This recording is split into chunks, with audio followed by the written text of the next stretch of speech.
Buen día, estimados compañeros, licenciado Walter Amaya. Como grupo número 5 en esta ocasión nos ha tocado exponer la NIC 39, Instrumentos Financieros, Reconocimiento y Medición. Objetivo de la norma es el establecimiento de principios para el reconocimiento y la medición de los activos financieros y pasivos financieros, así como de algunos contratos de compra o venta de partidas no financieras. Alcance de la norma.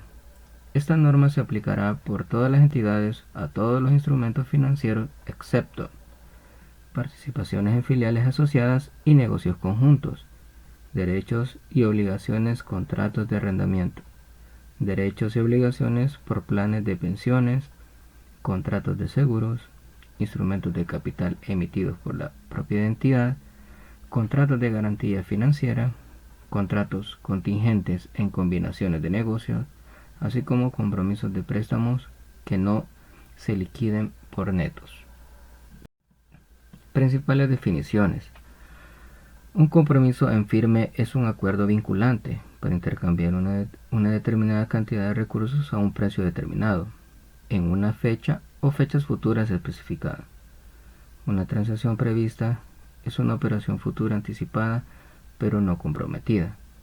Un instrumento de cobertura es un derivado designado o bien un activo financiero o un pasivo financiero no derivado cuyo valor razonable o flujos de efectivo generados se espera que compensen los cambios en el valor razonable o los flujos de efectivos de la partida cubierta. Instrumentos financieros. Contrato que da lugar simultáneamente a un activo financiero en una entidad y a un pasivo financiero o instrumento de capital en otra entidad. Activo financiero. Puede ser efectivo e instrumento de capital de otra entidad. Puede ser un derecho contractual a recibir efectivo o activos financieros o intercambiar instrumentos financieros en condiciones potencialmente favorables. Un contrato no derivado, entidad obligado a recibir un número variable de sus instrumentos de capital propio. Derivado, que se liquida de forma distinta que por el intercambio de un importe fijo de efectivo o de otros activos por un número fijo de instrumentos de capital. Pasivo financiero. Obligación contractual de entregar a otra entidad efectivo u otros activos financieros o intercambiar instrumentos financieros condiciones desfavorables. Contrato no derivado. Entidad obligada a entregar un número variable de instrumentos capital propio.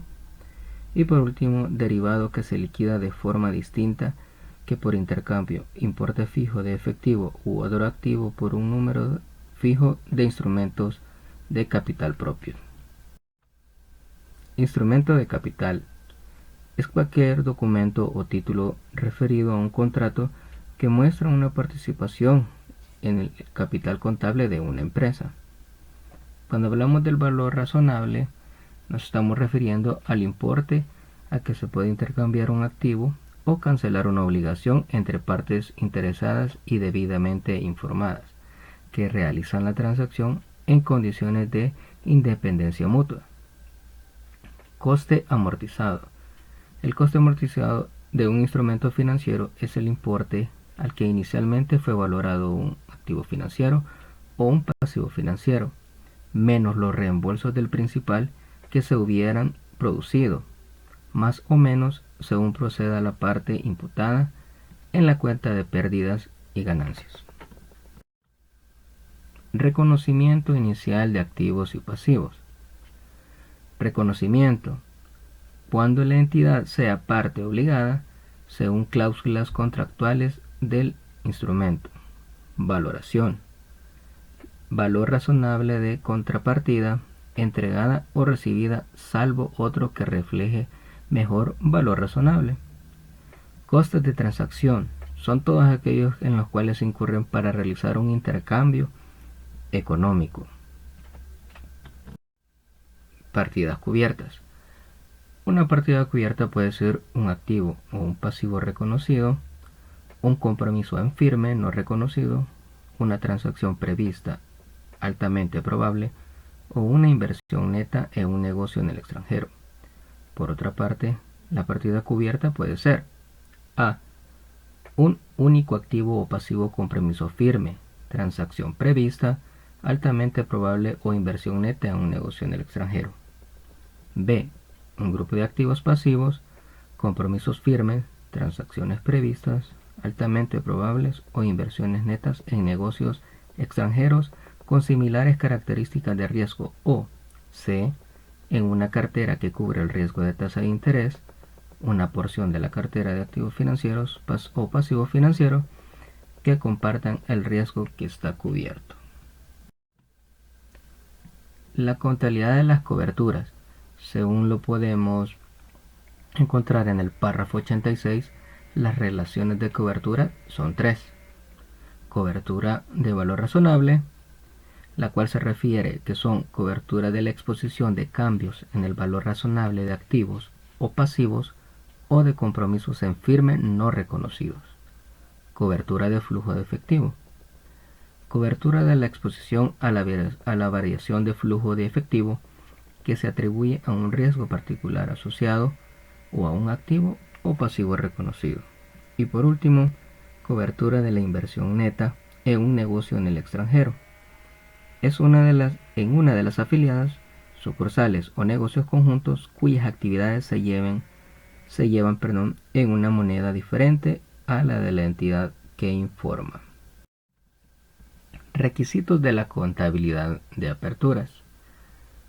Al inicio de la cobertura existe una designación y una documentación formal de la relación de cobertura y del objetivo para emprender la cobertura. Se espera que la cobertura sea altamente eficaz en la consecución de la compensación de los cambios en el valor razonable. Para las coberturas del flujo de efectivo deberá ser altamente probable y presentar además una exposición a las variaciones que podrían a la postre afectar los resultados. La eficacia de la cobertura puede medirse con fiabilidad. La cobertura se evalúa en un contexto de negocio en marcha y realmente se puede concluir que ha sido altamente eficaz. Como podemos ver, son varios los requisitos que se deben cumplir para la contabilidad de las coberturas. Cobertura del valor razonable. Se contabilizará de la siguiente manera. Según podemos encontrar en el párrafo 89 de la NIC 39, nos hace las siguientes aseveraciones. La ganancia o pérdida de volver a medir el instrumento de cobertura al valor razonable se reconocerá como resultado del periodo y la ganancia o pérdida de la partida cubierta atribuible al riesgo cubierto ajustará el importe en libros de la partida cubierta. ¿Qué quiere decir? Que en primer lugar la ganancia o pérdida puede ser reconocida como un ingreso o como un gasto, porque va a depender de si obtuvimos una pérdida o una ganancia, la cual esta directamente tiene que afectar por ende los resultados, ¿verdad? Porque de esta manera nos lo indica el párrafo 89.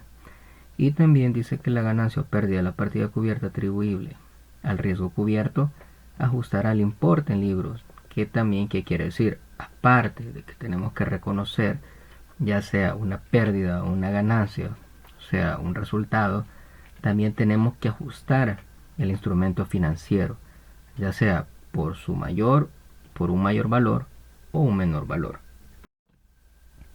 Cobertura de flujo de efectivo.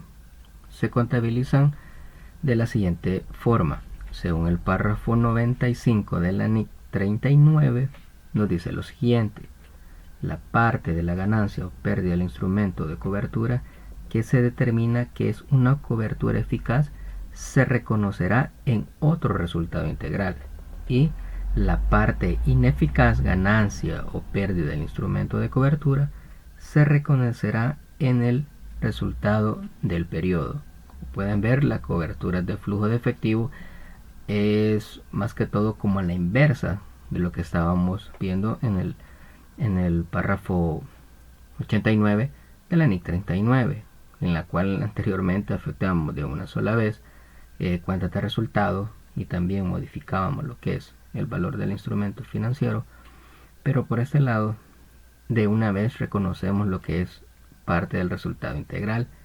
De igual manera, la ineficaz de la ganancia o pérdida del instrumento dice que se reconocerá en el resultado del periodo. Ejemplo práctico. Ejemplo de cobertura de tipo de cambio de un pedido. A. Un cliente de Estados Unidos cursa un pedido de compra de $1.000.000 a una empresa de zona C. B. La empresa emite factura de venta el 31 de marzo del 2005. Esto es fecha de expedición también de la mercancía, o sea, el despacho. El cliente en Estados Unidos tiene un plazo de pago de 180 días desde la fecha que le emitieron la factura. D. La empresa contrata una venta a plazo en dólares asegurando un cambio de 1.30 de dólar. E. La empresa contabiliza la cobertura de tipo de cambio como flujos de efectivo. Y F. Por simplicidad no se consideran costes de fabricación y expedición de impuestos, porque esto nos llevaría a realizar otro tipo de análisis, el cual sería un poco más complejo, y de este ejemplo solo vamos a tomar como base lo que son el valor del pedido de la compra. Entonces, como podemos ver en el siguiente cuadro, se hacen lo que son los siguientes análisis. Al 31 de diciembre, por decirlo así, del 2004, que si podemos ver la tasa que es de 1.25 y el valor para C o pérdida en C es de 800. ¿Qué quiere decir? Porque el pedido del cliente lo puso a finales del año, pero como se fue facturado hasta el 31 de marzo del 2005, es la tercera columna, como podemos ver, a una tasa de cambio de 1.24, que se reflejan los 806.452. Entonces, como podemos ver, la diferencia entre los 769.231 menos los 806.452 al cual estaba valorado el 31 de marzo, nos arroja lo que es un valor de mercado forward de menos 37.331. Pero anteriormente también nosotros teníamos, por decirlo así, un valor en negativo que lo venimos arrastrando de diciembre de 2004, el cual es de 30.769. En la última parte, en la última fila de la variación del valor forward, solo hacemos la diferenciación entre lo que estaba evaluado el 31 de diciembre con el 31 de marzo, es decir, los 806.000 menos 806.452, tenemos menos 6.452.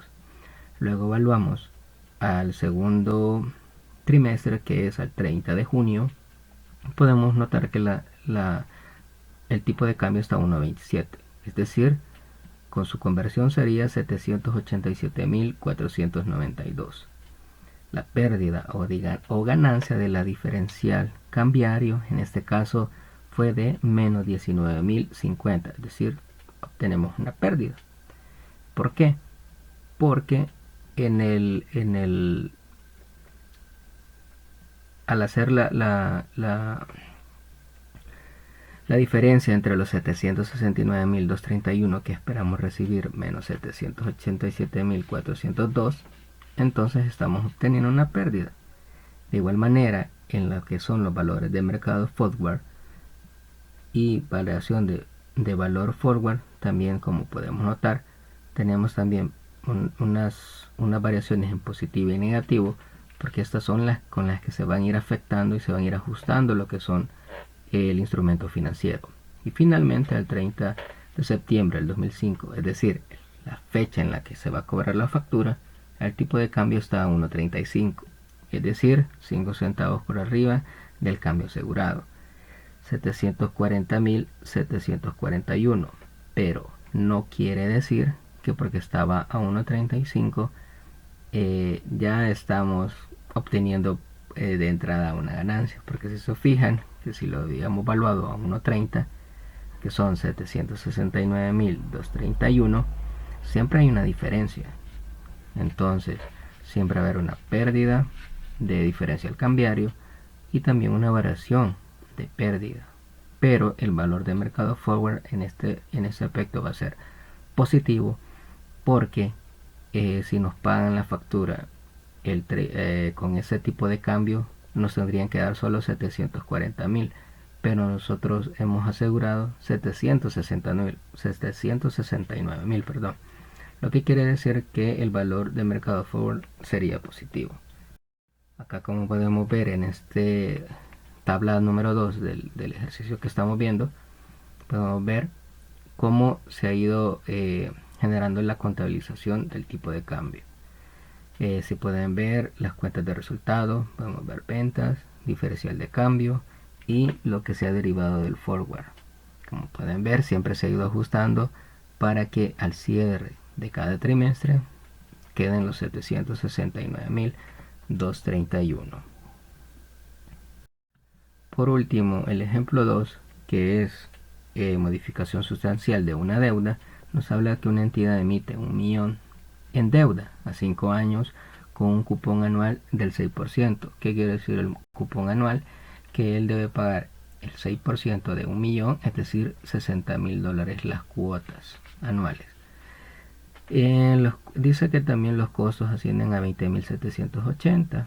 Es decir, que cuando trabajamos en el cuadro de la emisión inicial tenemos que descontar esos valores y solo dejamos el valor neto, que serían en este caso 979.220.